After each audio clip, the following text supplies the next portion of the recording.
ఇది ఒక allergic reaction. ఆళ్ళేం జేయాలి, మీకు ఈ బంప్స్ కాళ్ళ మీద వచ్చినాయి అనుకోండి. రెడ్ కలర్ ఉన్నాయి. కాళ్ళ మీద వచ్చినాయి. ఇంత పెద్ద పెద్దగా అయితున్నాయి. కాళ్ళ మీద వచ్చినాయి, పెద్ద పెద్దగా అయితున్నాయి అంటే ఫాస్ఫరస్ ఏసుకోండి. కాళ్ళ మీద వచ్చినాయి, చిన్న చిన్నగా వస్తున్నాయి అంటే సల్ఫర్ ఏసుకోండి. మళ్ళా ఈ కాళ్ళు ఉంటాయి కదా, అరికాళ్ళు. అరికాళ్ళ మీద వచ్చినాయంటే గ్రఫైటిస్ ఏసుకోండి. జర్ర ఇట్లా బంపీ వస్తున్నాయి, చిన్నగా వస్తున్నాయి, జర బ్లూయిష్ కలర్‌లో వస్తున్నాయి అంటే సిలిషియా ఏసుకోండి. మోకాళ్ళ మీద వస్తున్నాయంటే రస్టాక్స్ ఏసుకోండి. తొడల మీద వస్తున్నాయి అంటే మీరు కెల్కేరియా సిలికేటా ఏసుకోండి.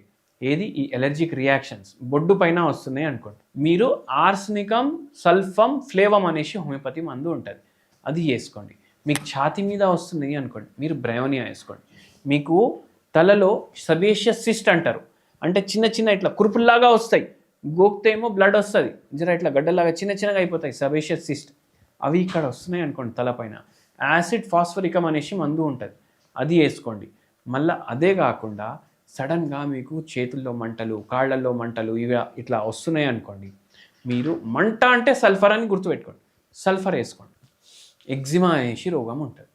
ఇప్పుడు కొందరు ఇంగ్లీష్ డాక్టర్లు ఏమంటారు, ఎగ్జిమా ఒకసారి వస్తే మళ్ళీ లైఫ్లో పోదు, కానీ హోమియోపతితోటి పోతుంది పూర్తిగా. ఎప్పుడు మీరు మీ ఇంటి దగ్గర ఉన్న డాక్టర్ని సంప్రదిస్తే